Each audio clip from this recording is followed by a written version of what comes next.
Olá, já parou para pensar como é que funcionam as regras que organizam a nossa vida?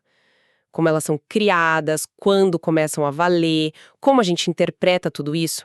Desde, sei lá, um contrato de aluguel simples até as regras para abrir uma empresa ou mesmo resolver uma herança. Tem toda uma lógica por trás, né? Exatamente.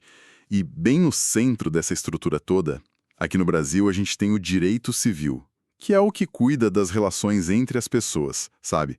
E tem uma lei que é quase um manual de instruções para todas as outras. É a Lei de Introdução às Normas do Direito Brasileiro, a famosa LINDB. Ela não cria direitos diretamente, mas diz como as outras leis devem ser aplicadas. É fundamental. Olha, e nós recebemos um material bem interessante sobre isso. São anotações, resumos do professor Gilvan Medeiros, lá do Instituto Federal da Paraíba. A ideia aqui é fazer uma exploração mais a fundo desse conteúdo, sabe? Tentar tirar os pontos-chave para a gente entender como o direito funciona no dia a dia. Ok, vamos investigar isso. Isso. Nossa missão aqui vai ser navegar por esses conceitos mais importantes da LINDB, como é que as leis nascem, como elas morrem, como são interpretadas, como resolver conflitos entre elas. E depois a gente mergulha nas grandes áreas do direito civil mesmo, que é onde essas regras da LINDB ganham vida, né? Pessoas, bens, obrigações, contratos, família, sucessões. Vai ser uma jornada para tentar trazer um pouco mais de clareza para esse universo jurídico que às vezes parece tão complicado. Perfeito. Então, começando pela LNDB, essa lei das leis, como dizem às vezes, quais são os pilares dela? O que ela traz para dar essa ordem toda para o sistema? A LNDB é crucial para a estabilidade, sabe? Ela traz uns princípios muito importantes, como o da segurança jurídica. A ideia é que as regras sejam claras, estáveis, para que as pessoas possam confiar nelas, né? E isso se desdobra na proteção de três coisas, assim, fundamentais. O direito adquirido, aquele direito que já é seu, já entrou no seu patrimônio e uma lei nova não pode tirar. Depois, o ato jurídico perfeito, que é tipo um negócio que você já fez, já concluiu direitinho de acordo com a lei da época, ele continua valendo.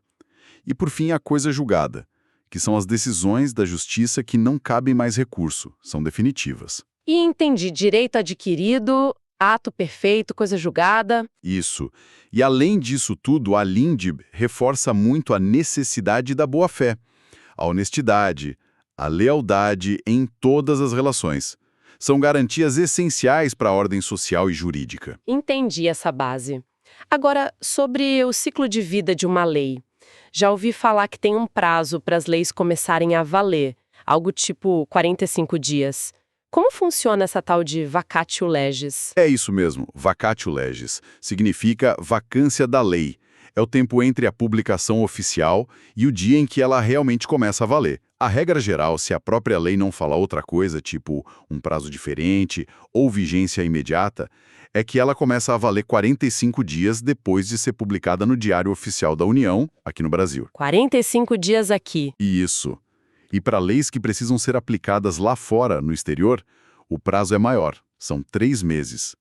E tem um detalhe importante na contagem, viu? Conta o dia da publicação e o último dia do prazo. A lei entra em vigor mesmo é no dia seguinte ao fim desse prazo. Ah, interessante. E olha que curioso, para mostrar o cuidado com a clareza. Se publicam a lei e depois percebem um erro no texto e precisam corrigir, esse prazo de 45 dias começa tudo de novo, do zero, a partir da publicação corrigida. Nossa, então não é só publicar, tem essa espera. E se corrigirem uma vírgula depois, espera tudo de novo. É. Parece que pode atrasar um pouco a aplicação, mas pelo menos garante que todo mundo conheça o texto certo, né? Exatamente. Garante que o texto válido seja conhecido. E o contrário? Como uma lei deixa de valer? Se ninguém mais usa ou se ninguém fiscaliza, ela simplesmente morre sozinha com o tempo? Olha, essa é uma dúvida muito comum. Mas a resposta no Brasil é um não bem grande. Uma lei só perde a validade, ou seja, só é revogada, se outra lei posterior disser isso. Não existe no nosso sistema essa coisa de revogação por desuso ou porque o costume é contrário. Mesmo que uma lei seja ignorada por todo mundo, ela continua lá, válida no papel, até que o Congresso vá lá e a retire formalmente. Entendi. Só outra lei. Isso. E essa retirada, a revogação, pode ser de duas formas. Pode ser expressa, quando a lei nova diz com todas as letras a lei X está revogada. Ou pode ser tácita. Isso acontece quando a nova lei é totalmente incompatível com a antiga ou quando ela regula inteiramente o mesmo assunto que a lei anterior tratava. Aí a nova lei substitui a velha, mesmo sem dizer isso claramente. Certo. Então só outra lei pode matar uma lei. Mas e se acontecer uma coisa meio enrolada? Digamos que a lei B revoga a lei A. Anos depois, vem uma lei C e revoga a lei B. A lei A, aquela primeira, volta a valer automaticamente? Tipo um efeito bumerangue? Boa pergunta. Esse fenômeno tem até nome: repristinação. E a regra no Brasil é que não é automática. A lei A não volta a valer só porque a lei B, que a revogou, foi revogada pela lei C. Para a lei A voltar a ter validade, a lei C tem que dizer isso expressamente, sabe? Com todas as letras. A lei A volta a vigorar. Se a lei C ficar quieta sobre isso, a lei A continua lá, revogada. Isso traz mais segurança, né? Evita que leis fiquem ressuscitando do nada. Faz todo sentido. Evita uma confusão tremenda sobre qual regra está valendo. Agora, mudando um pouco, saindo da falta de lei ou da lei revogada, indo para a lei que existe, mas talvez não seja tão clara, ou não cobre uma situação nova que apareceu. O que o juiz faz nesse caso? Ele pode decidir como ele acha melhor e pronto? Não exatamente como acha melhor, mas ele tem ferramentas para preencher essa lacuna, essa omissão da lei. O artigo 4º da LINDEB dá o caminho. O juiz deve buscar a solução usando, e tem uma ordem de preferência, tá? Primeiro, a analogia. Ele pega uma regra de uma situação parecida que a lei já previu e aplica nesse caso novo que não estava previsto. Se não tiver um caso parecido na lei, ele busca os costumes. São aquelas práticas que a sociedade repete há muito tempo e todo mundo meio que considera como se fosse lei. E se nem isso resolver, aí ele recorre aos princípios gerais do direito. São as grandes ideias que formam a base do nosso sistema jurídico, tipo dignidade humana, razoabilidade, proporcionalidade. E tem mais. O artigo 5º diz que, ao aplicar qualquer lei, mesmo as que são claras, o juiz deve sempre olhar para os fins sociais que ela quer atingir e para as exigências do bem comum. Ah, então não é só aplicar a letra fria da lei. Não mesmo. Não é uma aplicação mecânica. Tem que ter um propósito social por trás. Entendi. O juiz não fica de mãos atadas. Ele tem um método para achar a resposta. E sempre olhando o impacto social daquilo. E quando o problema é o contrário? Não há falta de lei, mas o excesso. O conflito entre elas. Uma lei nova contra uma antiga, uma regra geral versus uma bem específica para um caso. Como é que desembola isso? Esse conflito entre normas que são válidas ao mesmo tempo é chamado de antinomia. A LINDB não detalha os critérios para resolver, mas a teoria jurídica, a doutrina, já consolidou 3 principais. Primeiro, o critério cronológico. A lei mais nova prevalece sobre a mais antiga, naquilo que elas forem incompatíveis. Segundo, o critério da especialidade. A lei feita especificamente para aquele assunto prevalece sobre a lei geral, mesmo que a geral seja mais nova. A lei especial fura a geral. E terceiro, o critério hierárquico. A norma de nível superior, como a Constituição, sempre ganha da norma de nível inferior, como uma lei comum ou um decreto. Esse critério hierárquico é o mais forte de todos. Cronológico, especialidade e hierárquico. Isso. Às vezes o conflito é mais complicado, né? Envolve 2 critérios ao mesmo tempo, tipo uma lei antiga e especial contra uma nova e geral. Aí a análise fica mais delicada para ver qual critério vai pesar mais naquele caso concreto. Falou-se também em irretroatividade. Isso quer dizer que a lei nova não pode sair mudando o passado, prejudicando situações que já estavam definidas antes dela. Exato. Essa é a regra geral. A lei vale daqui para frente, tem efeito imediato, ela não pode retroagir para prejudicar o direito adquirido, o ato jurídico perfeito e a coisa julgada, aquelas garantias que a gente falou lá no começo. Certo. Uma lei só pode ter efeito retroativo se ela mesma disser isso expressamente. E mesmo assim ela não pode violar essas 3 garantias que estão lá na Constituição. Agora, tem um ponto. Para situações que continuam acontecendo ao longo do tempo, como um contrato de aluguel que dura vários anos, sabe? A lei nova pode sim se aplicar aos efeitos futuros desse contrato, mesmo que ele tenha sido assinado lá atrás sobre a lei antiga. Então ela não muda o que já passou, mas pode reger o que ainda vai acontecer dentro daquela relação. Perfeito. É isso. Ela rege os fatos futuros dentro daquela relação que continua. Agora, vamos para um ponto que parece ser bem importante no material do professor Gilvan, as mudanças mais recentes na LNDB, aquelas de 2018. Pelo que entendi, elas tiveram um impacto bem grande na forma como o direito público, principalmente a administração pública, é visto. É isso mesmo? Perfeitamente. A Lei 13.655 de 2018 foi um marco, sim. Ela adicionou 10 artigos novos da LNDB, do 20 ao 30, com um foco muito claro: trazer mais segurança jurídica, mais eficiência e mais pragmatismo para as decisões tomadas na administração pública. Isso inclui os órgãos de controle, como os tribunais de contas, e também o judiciário quando analisa atos administrativos. A grande mensagem ali é: olha, ao interpretar e aplicar normas sobre gestão pública, não basta olhar só o texto da lei, é preciso considerar as consequências práticas da decisão.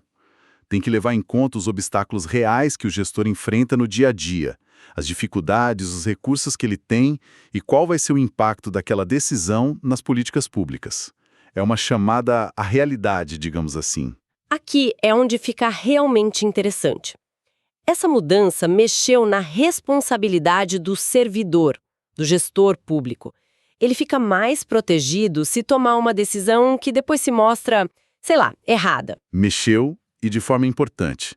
O artigo 28 dessa nova leva da LNDB diz que o agente público só pode ser responsabilizado pessoalmente pelas suas decisões ou opiniões técnicas se ele tiver agido com dolo ou, seja, intenção de prejudicar, má-fé ou com erro grosseiro. Erro grosseiro?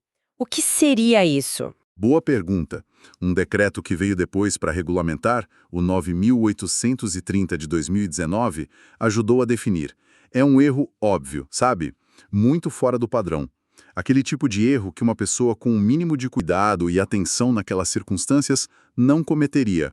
É uma negligência, uma imprudência ou uma imperícia grave. Entendi. E o ponto crucial é que esse decreto também diz que não se pode presumir o erro grosseiro só porque a decisão causou um prejuízo grande ou teve um resultado ruim. Tem que analisar a conduta do agente, como ele agiu. Isso de não poder presumir erro grosseiro só pelo tamanho do prejuízo é importante, né? Evita que um gestor fique com medo de tomar decisões difíceis que envolvem valores altos, mesmo agindo de boa fé. Sem dúvida, a intenção é essa mesmo. É proteger o gestor que precisa decidir em cenários complexos, muitas vezes com informações que não são completas, sob pressão de tempo, desde que ele não atue com má fé ou com um descuido extremo e injustificável. Não é um passe livre para errar, claro, mas é um reconhecimento de que a gestão pública envolve riscos e que o erro, desde que não seja grosseiro ou intencional, faz parte do processo. Faz sentido. E, além disso, essa reforma de 2018 trouxe outras ferramentas interessantes, como a possibilidade de modular os efeitos de uma decisão que anula um ato administrativo.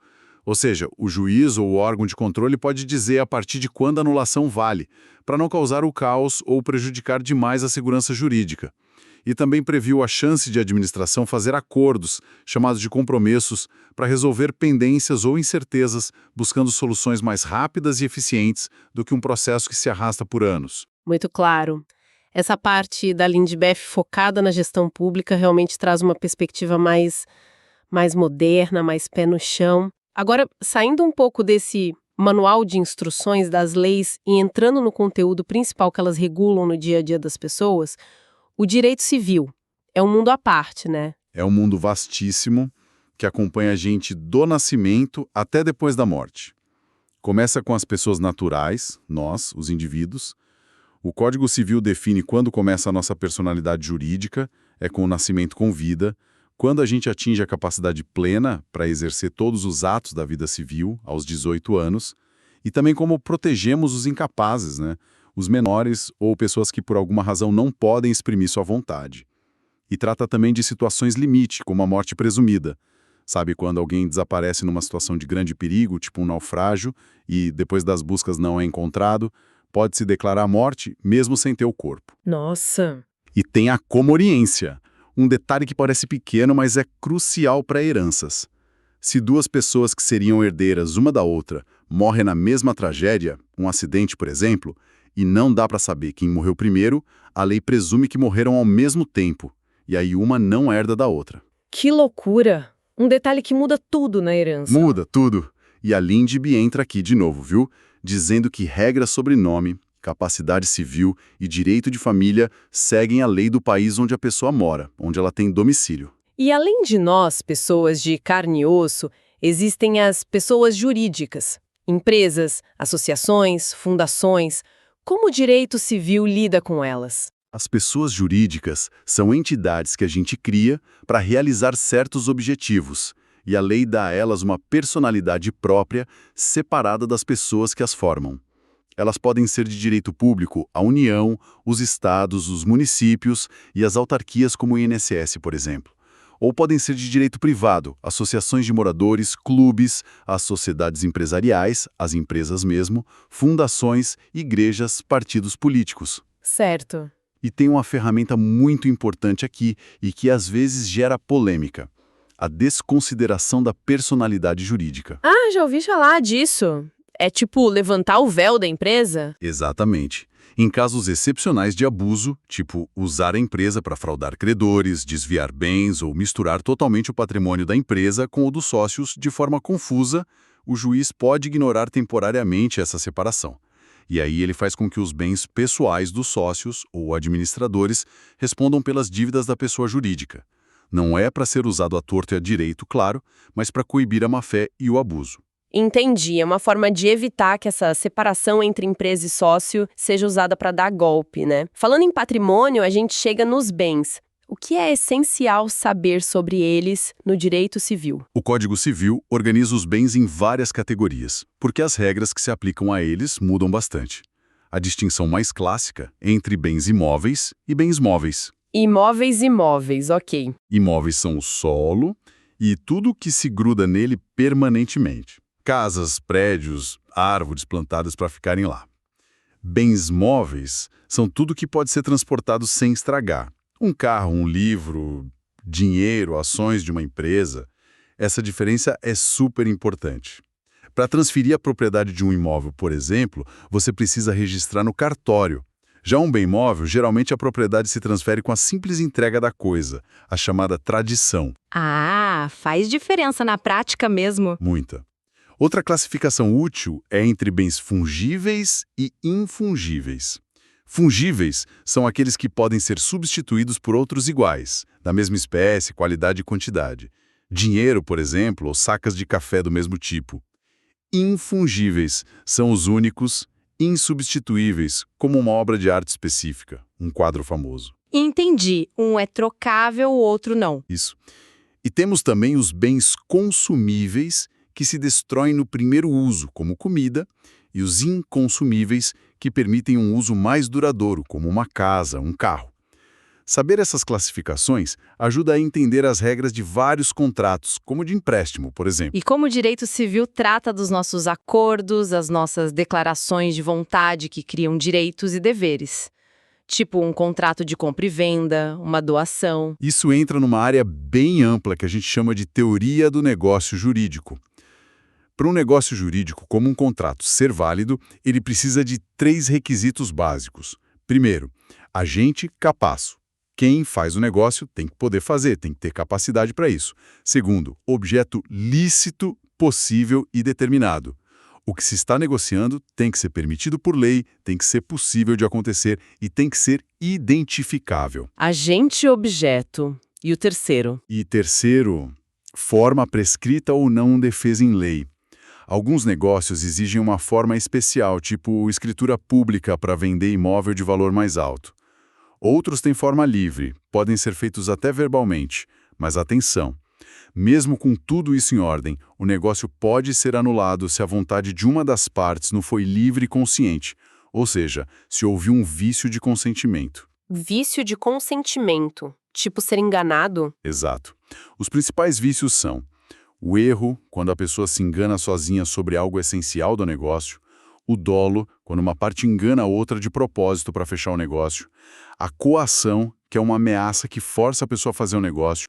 Tem também o estado de perigo, quando alguém assume uma obrigação muito desvantajosa para se salvar ou salvar um parente de um dano grave, e a lesão, que é uma obrigação muito desproporcional por causa de necessidade ou inexperiência. Nossa, quanta coisa pode dar errado na vontade! E ainda tem os vícios sociais, que não afetam a vontade, mas a intenção por trás, como a simulação, quando as partes fazem um negócio que na verdade esconde outro para enganar terceiros ou a lei. E a fraude contra credores, que é quando alguém começa a vender seus bens para não ter como pagar as dívidas. São muitas situações que podem invalidar um acordo. Mas e se o problema não for o acordo em si, mas uma ação ou omissão de alguém que causa prejuízo para outra pessoa, fora de um contrato? Tipo, atravessar rua distraído e causar um acidente. Aí entra outra figura importante, o ato ilícito. E, como consequência, a responsabilidade civil. O Código define ato ilícito como a ação ou omissão voluntária, ou então a negligência ou imprudência que viola um direito e causa dano a outra pessoa, mesmo que o dano seja só moral, como uma ofensa à honra. E quem comete esse ato ilícito? Fica obrigado a indenizar o prejuízo que causou. Essa é a responsabilidade civil. Geralmente ela é subjetiva.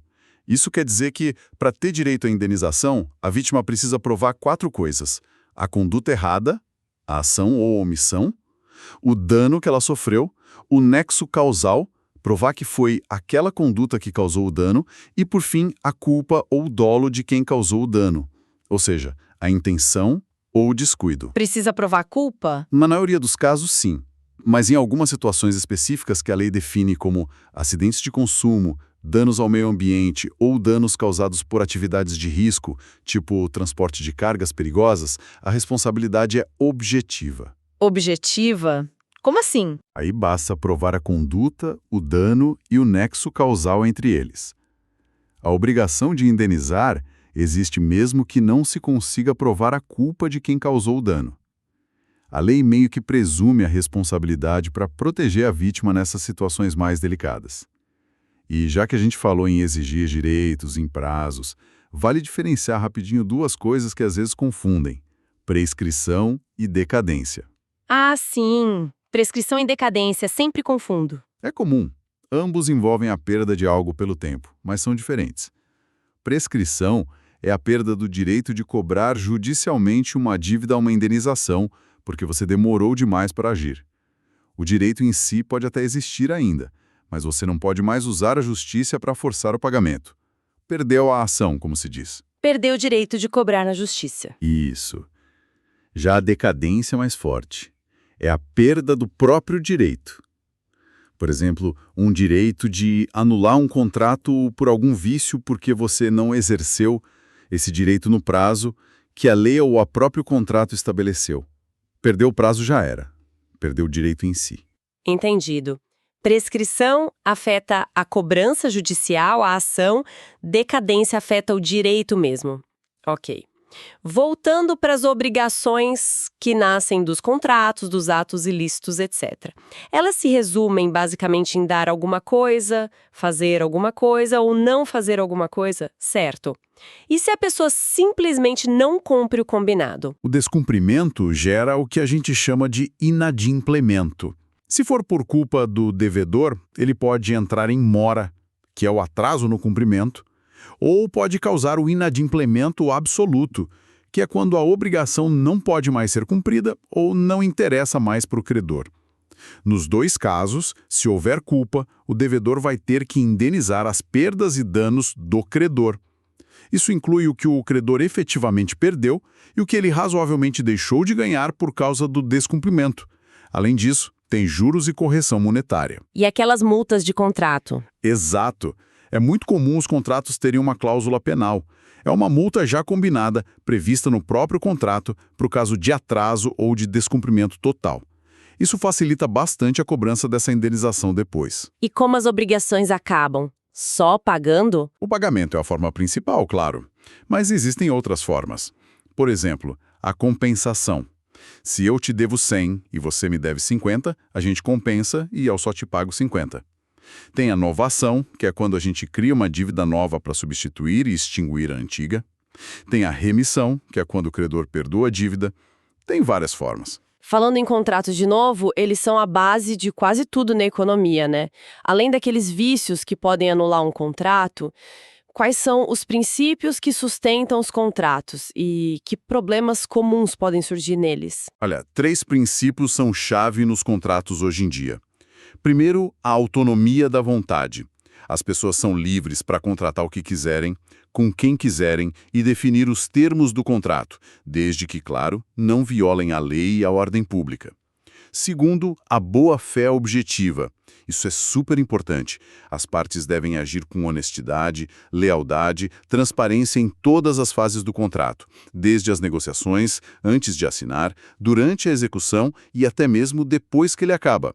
Não podem criar expectativas falsas ou agir de forma contraditória. Lealdade e transparência. Isso. E terceiro, a função social do contrato. O contrato interessa às partes, claro, mas ele não pode prejudicar a sociedade como um todo. Os efeitos do contrato não podem ir contra valores importantes para a coletividade. E problemas comuns, além dos vícios que já falamos? Um problema comum, especialmente em compra e venda, é a evicção. Imagina que você compra uma casa, paga tudo certinho, se muda e depois aparece um terceiro dizendo que a casa era dele por direito, entra na justiça e ganha. Você perdeu a casa por evicção. Que pesadelo. Pois é. Nesse caso, quem te vendeu a casa tem que te indenizar por essa perda, te devolver o dinheiro e cobrir os prejuízos. É uma garantia importante. E para fechar esse nosso mapa do direito civil, temos mais 3 grandes áreas que são fundamentais. Primeiro, os direitos reais. São os direitos que a pessoa tem sobre as coisas e que valem contra todo mundo. O principal direito real é a propriedade, o direito de usar, gozar, dispor e reaver a coisa de quem injustamente a possua. Mas tem também a posse, que é o poder de fato sobre a coisa, mesmo sem ser dono. Certo. Propriedade e posse. E formas de adquirir propriedade, como a usucapião, que é adquirir pelo tempo de posse contínua e sem oposição, e garantias reais, como a hipoteca, que recai sobre imóveis para garantir uma dívida. Depois temos o direito de família. Essa área cuida das relações familiares, casamento, união estável, o parentesco, os regimes de bens entre os cônjuges, guarda dos filhos, pensão alimentícia, tudo isso. E, por fim, o direito das sucessões. É o que define como o patrimônio da pessoa é transmitido depois que ela morre. Seja pela ordem que a lei estabelece para os herdeiros necessários, como filhos, pais, cônjuge, ou por meio de um testamento que a pessoa deixou. E também como se faz o inventário e a partilha dos bens entre os herdeiros. Ufa, realmente uma análise densa, mas muito esclarecedora. A gente percorreu desde a LINDB, entendendo como ela funciona meio como a engenheira do sistema legal, né? Ditando como as leis vigoram, são interpretadas, como os conflitos se resolvem e como ela busca garantir segurança, especialmente com aquelas mudanças recentes e bem importantes para a gestão pública. E fomos até as grandes avenidas do direito civil que ela ajuda a pavimentar. Exato. Deu para ver que o direito civil toca a nossa vida em todos os momentos, né? Definir quem a gente é perante a lei, pessoas naturais, pessoas jurídicas, o que a gente pode ter, os bens, como a gente se relaciona juridicamente, negócios, contratos, obrigações, como a gente responde pelos nossos erros, a responsabilidade civil, e como a gente estrutura nossas relações mais íntimas, como a família, e como planejamos o futuro com as sucessões. A gramática básica das relações privadas. Mesmo nessa exploração focada nos pontos essenciais do material do professor Gilvan, já dá uma visão muito mais clara para a gente navegar pelas situações jurídicas do dia a dia. ou até para quem pensa em se aprofundar mais em alguma área específica. A forma como a Lindbergh interage com esses ramos todos ficou bem mais nítida para mim. Fica, então, talvez uma reflexão final, conectando as duas pontas que a gente viu hoje. Se a Lindbergh, com aquelas mudanças de 2018, agora exige uma análise mais pragmática, mais voltada para as consequências e para a realidade na aplicação do direito público, como será que isso pode efetivamente transformar a maneira como o Brasil cria e fiscaliza normas em áreas que são super complexas e cheias de incerteza hoje em dia? Pense em inteligência artificial, proteção de dados, desenvolvimento sustentável. Boa pergunta. Será que a gente vai ver decisões administrativas e judiciais mais focadas no resultado prático e menos no formalismo puro? É um desenvolvimento para a gente acompanhar de perto, com certeza.